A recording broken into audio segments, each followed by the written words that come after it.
दोस्तों, आज की सबसे पहली और बड़ी खबर, अश्लील वायरल वीडियो का मामला। बन्ना गुप्ता ने विधायक सरयू राय पर साधा निशाना। झारखंड के हेल्थ मिनिस्टर बन्ना गुप्ता ने अश्लील वायरल वीडियो के मामले में निर्दलीय विधायक सरयू राय पर जमकर निशाना साधा है। बन्ना गुप्ता ने सरयू राय की पत्नी के निधन के संबंध में सवाल खड़ा किया। यह भी पूछा कि उनके साथ जो महिला रहती हैं उसके साथ उनका क्या संबंध है, दोस्त है, पारिवारिक रिश्ता है, क्या है, यह भी बताना चाहिए। साथ ही ये भी पूछा गया कि उनकी पत्नी का नाम किसी को पता है, कहीं कोई तस्वीर देखी है किसी ने। उन्होंने कहा, मेरा कोई बाल भी बांका नहीं कर सकेगा। मैं बनिया ज़रूर हूँ लेकिन बकरी का बच्चा नहीं हूँ। झारखंड में नेम प्लेट वाहन लगाकर चलाने वालों की खैर नहीं, इतने लोगों पर की गई कार्रवाई। सरकार ने 31 मार्च तक 2398 नेम प्लेट वाहनों पर लगाकर चलने वालों के खिलाफ कार्रवाई की है। इनमें 35 सरकारी और 2363 प्राइवेट वाहन शामिल हैं। इन वाहनों से कुल 11,99,000 रुपये जुर्माना वसूला गया है। सरकार की ओर से इसकी जानकारी बुधवार को उच्च न्यायालय को दी गई। सरकार की ओर से बताया गया है कि पूरे झारखंड में वाहनों की जांच की जा रही है। प्रत्येक जिले में समय समय पर वाहनों की जांच की जा रही है। लोग वाहनों पर नेम प्लेट नहीं लगाएं और मोटर वाहन एक्ट के प्रावधानों का पालन करें। झारखंड में बिरसा हरित ग्राम योजना से बढ़ेगी किसानों की आमदनी।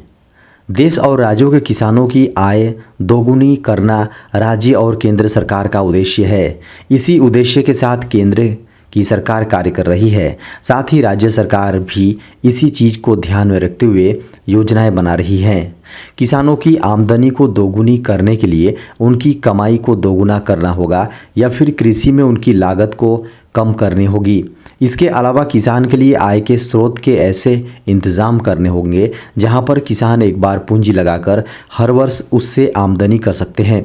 बिरसा हरित ग्राम योजना भी एक ऐसी ही योजना है जो किसानों की आय में वृद्धि करने में मददगार साबित हो सकती है। बता दें कि झारखंड एक ऐसा राज्य है जहां पर बागवानी की अपार संभावनाएं हैं, लेकिन यहां पर उसके अनुरूप कार्य नहीं हुआ है। इसे देखते हुए सरकार द्वारा बिरसा हरित ग्राम योजना शुरू की गई है। शिक्षा विभाग का नया आदेश, विद्यालयों के समय में पुरानी व्यवस्था लागू। झारखंड के सभी सरकारी और गैर सरकारी विद्यालयों का संचालन पहले के टाइम टेबल के अनुसार होगा। स्कूली शिक्षा एवं साक्षरता विभाग के सचिव के रवि कुमार ने इसको लेकर नया आदेश जारी कर दिए हैं। सभी जिलों के उपायुक्त, जिला शिक्षा पदाधिकारी और शिक्षा अधीक्षकों के नाम जारी आदेश में कहा गया है कि झारखंड में मौसम बदल गया है और गर्मी से राहत मिली है, इसलिए विद्यालयों का संचालन पहले से तय टाइम टेबल के आधार पर होगा। पिछले दिनों झारखंड के सभी जिलों में प्रचंड गर्मी को देखते हुए कई विद्यालयों से बच्चों के बेहोश होने की खबर भी आई थी। उस दौरान रांची के मौसम केंद्र की तरफ से भी अलर्ट जारी किया गया था। बता दें कि आदेश के अनुसार 19 अप्रैल से कक्षा केजी से कक्षा 5 तक के विद्यालयों में सुबह 7 बजे से 11 बजे तक और कक्षा 6 से ऊपर की कक्षाएं सुबह 7 से 12 बजे तक संचालित करने का निर्देश दिया गया था। लेकिन मौसम का मिजाज बदलने के कारण से पूरे झारखंड के अधिकतम तापमान में अच्छी खासी गिरावट आई है। इसी को ध्यान में रखते हुए स्कूली शिक्षा एवं साक्षरता विभाग ने अपने पूर्व के आदेश को कंटिन्यू नहीं किया है। आगे चलकर अगर तापमान में इजाफा होता है तो फिर समीक्षा के बाद नया आदेश जारी किया जाएगा। हाइड्रो पावर पर राज्यों ने लगाया वाटर सेस। केंद्र सरकार ने बिजली उत्पादन पर राज्यों की ओर से लगाए जा रहे वाटर सेस या ड्यूटी को लेकर कड़ी आपत्ति जताई है। केंद्र सरकार ने राज्यों और केंद्र शासित प्रदेशों के मुख्य सचिवों को पत्र लिखकर राज्यों के इस फैसले को गैरकानूनी और असंवैधानिक करार दिया है। ऊर्जा मंत्रालय की ओर से ये पत्र राज्यों और केंद्र शासित प्रदेशों को भेजा गया है, जिनमें लिखा गया है कि थर्मल, हाइड्रो, विंड, सोलर और न्यूक्लियर से उत्पादन किए जाने वाले बिजली पर राज्यों द्वारा टैक्स या ड्यूटी लगाना गैर कानूनी और असंवैधानिक है। केंद्र सरकार ने कहा कि ये टैक्स लगाने का अधिकार राज्यों को हासिल नहीं है और ये अधिकार केवल केंद्र सरकार के पास है। जन सेवकों का ग्रेड पे घटने से भड़का आक्रोश। 12 साल सेवा देने के बाद जन सेवकों का ग्रेड पे घटाकर 2000 कर दिया गया है। इसे लेकर झारखंड में सेवा देने वाले जन सेवकों ने सरकार के खिलाफ मोर्चा खोल दिया है। झारखंड में जनसेवा के पद पर सेवा देने वाले इन कर्मी इन दिनों सरकार के रवैये से खासे नाराज हैं। बता दें कि झारखंड में सेवा देने वाले जनसेवकों की बहाली 2012 में 2400 ग्रेड पे पर किया गया था। अब कृषि विभाग ने फरमान जारी कर 12 साल सेवा देने के बाद इनका ग्रेड पे घटाकर 2000 कर दिया है। जन सेवकों का कहना है कि यह सरकार की गलत नीति है। हम लोगों का अब प्रमोशन का समय आ रहा था, हमारा ग्रेड पे 4200 हो जाता, लेकिन सरकार ने उन लोगों के साथ नाइंसाफ़ी करते हुए हमारा वेतन कम कर दिया है। अब तक राज्य में वरीयता सूची भी तैयार नहीं हुई है। झारखंड के लोगों को 28 अप्रैल से मिलेगी एयर एम्बुलेंस की सुविधा। झारखंड के लोगों को अब सस्ते दरों पर एयर एम्बुलेंस की सर्विस मिलेगी। इस सेवा का शुभारंभ 28 अप्रैल को होगा। झारखंड के नागर विमानन विभाग ने इस सेवा के लिए रेड बर्ड प्राइवेट लिमिटेड के साथ करार किया है। सबसे खास बात यह है कि अगर आप अपने स्तर पर एयर एम्बुलेंस को बुक करते हैं तो प्रति घंटा फ्लाइट दर में 60,000 का डिफरेंस आएगा। अभी अगर दिल्ली के लिए कोई अपने स्तर से एम्बुलेंस सेवा लेता है तो उसका खर्च लगभग 6.25 लाख रुपए आता है, लेकिन रेड बोर्ड प्राइवेट लिमिटेड से सेवा लेने पर रांची से दिल्ली का किराया 5 लाख रुपए होगा। एक तरह से कहें तो हर घंटे की यात्रा पर 60,000 रुपये की सब्सिडी कंपनी की ओर से मिलेगी। बता दें कि झारखंड के इन जिलों में इसकी सुविधा मिलेगी। राजधानी रांची के अलावा धनबाद, दुमका, देवघर, बोकारो, जमशेदपुर और गिरिडीह से एयर एम्बुलेंस सर्विस मिलेगी। कंफर्म करने पर 2 घंटे के भीतर एयर एम्बुलेंस आपके लिए उड़ान भरने को तैयार रहेगा।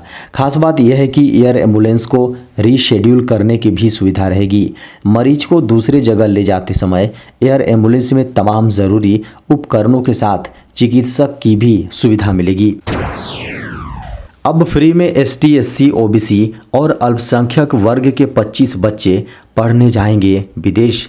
झारखंड सरकार की मारांगोम के जयपाल सिंह मुंडा ट्रांसनेशनल स्कॉलरशिप योजना के तहत इस साल ST, SC, OBC और अल्पसंख्यक वर्ग के 25 बच्चों को पढ़ाई के लिए विदेश भेजे जाएंगे। इसके लिए छात्रों से आवेदन मांगे गए हैं। 30 मई तक छात्रों को आवेदन करना होगा, जिसके बाद टॉप 20 का चयन किया जाएगा और उन्हें फिर उच्च शिक्षा के लिए विदेश भेज दिया जाएगा। बता दें कि आदिवासी कल्याण विभाग के अंतर्गत शुरू की गई इस योजना के तहत झारखंड के अनुसूचित जनजाति के प्रतिभावान लड़के लड़कियां विदेशों के प्रतिष्ठित संस्थान और यूनिवर्सिटी जैसे ऑक्सफोर्ड और कैम्ब्रिज में उच्च शिक्षा ग्रहण कर सकते हैं। इसके तहत यूनाइटेड किंगडम के 110 विश्वविद्यालय संस्थानों में चिन्हित विषयों में 1 या 2 वर्षीय मास्टर MPhil कोर्स के लिए वित्तीय सहायता प्रदान की जाएगी। बता दें कि इसका पूरा खर्चा झारखंड सरकार वहन करेगी। हेल्थ पर पिछले 15 वर्षों में लोगों ने किया सबसे ज़्यादा खर्च। देश में प्रति व्यक्ति स्वास्थ्य खर्च बढ़ा है और लोग इसके प्रति जागरूक हुए हैं। सरकारी आंकड़ों के अनुसार यह पिछले 15 वर्षों में इसमें अच्छी खासी वृद्धि हुई है। केंद्रीय स्वास्थ्य मंत्रालय के राष्ट्रीय स्वास्थ्य लेखा यानी NHA के मंगलवार को प्रकाशित अनुमानों के अनुसार 2004-05 के बाद से 2019-20 में भारत में वास्तविक प्रति व्यक्ति स्वास्थ्य खर्च सबसे अधिक रहा। इसमें सरकार की हिस्सेदारी भी तेजी से बढ़ रही है। NHA भारत की स्वास्थ्य प्रणाली में वित्तीय प्रवाह का विवरण देता है। इसका आधा हिस्सा सरकार द्वारा खर्च किया गया। परिवारों का आउट ऑफ पॉकेट यानी OOP स्वास्थ्य खर्च भी महामारी से ठीक पहले वित्तीय वर्ष में 3 साल के उच्च स्तर पर था। स्वास्थ्य व्यय में सरकार और घरेलू योगदान 2019-20 में 41.4% और 47.1% था। झारखंड में मिले 344 फर्जी सहायक अध्यापक। झारखंड के सहायक अध्यापकों का प्रमाण पत्र की जांच अभी भी जारी है।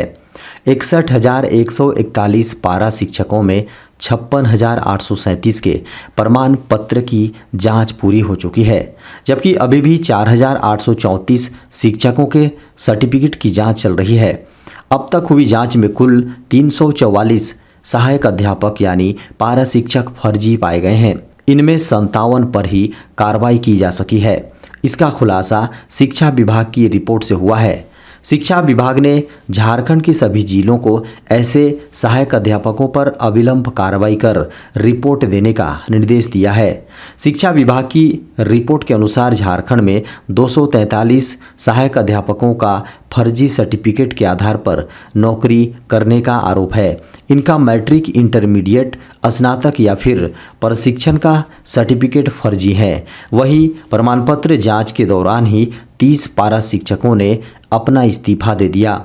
उनके अलावा 59 पारा शिक्षक अनैतिक रूप से भर्ती थे और 12 पर क्रिमिनल मामले थे।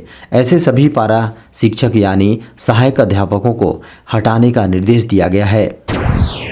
देश में खोले जाएंगे 157 नए सरकारी नर्सिंग कॉलेज। केंद्रीय स्वास्थ्य मंत्री मनसुख मंडाविया ने बताया कि कैबिनेट ने 157 नई सरकारी नर्सिंग कॉलेज खोलने का निर्णय लिया है। जहां मेडिकल कॉलेज हैं वहां 10 करोड़ की लागत से नर्सिंग कॉलेज खोले जाएंगे। देश में 1,06,000 MBBS की सीटें हैं और BSc नर्सिंग 1,18,000 हैं। उन्होंने कहा कि 1,570 करोड़ रुपए की मंजूरी दी गई है। साथ ही 24 महीने में नर्सिंग कॉलेज को मंजूरी दी जाएगी। स्वास्थ्य मंत्री मनसुख मंडाविया ने कहा कि मेडिकल डिवाइस पॉलिसी को कैबिनेट की मंजूरी मिली है। इस पॉलिसी के तहत सभी मेडिकल डिवाइस इंडस्ट्री को आगे बढ़ाएंगे। एक व्यापक सिस्टम के तहत मेडिकल डिवाइस बनाया जाएगा ताकि दुनिया में मेडिकल डिवाइस इंडस्ट्री को बढ़ावा दे सके। एक बड़ी खबर है, 1 मई से मिलेगा अनचाही कॉल्स से छुटकारा। अनावश्यक रूप से आने वाले कॉल्स से छुटकारा देने के लिए सरकार ने कमर कस ली है। अब आने वाली 1 मई से अनचाही कॉल्स से छुटकारा मिल सकता है। दूरसंचार विभाग इसके लिए आर्टिफिशियल इंटेलिजेंस यानी AI की मदद लेगा। अब विभाग आर्टिफिशियल इंटेलिजेंस के जरिए स्पैम कॉल से निजात दिलाएगा। इसके तहत कई कंपनियों के साथ ट्रायल पूरा हो गया है। कॉल्स से निजात दिलाने के लिए जियो ने भी तैयारी कर ली है। इस संबंध में जियो का 3 कंपनियों के साथ ट्रायल अंतिम चरण में चल रहा है। वहीं इस मामले में एयरटेल सबसे आगे निकलता दिखाई पड़ रहा है। माना जा रहा है कि एयरटेल इसी सप्ताह स्पैम फिल्टर लगाने की घोषणा कर सकता है।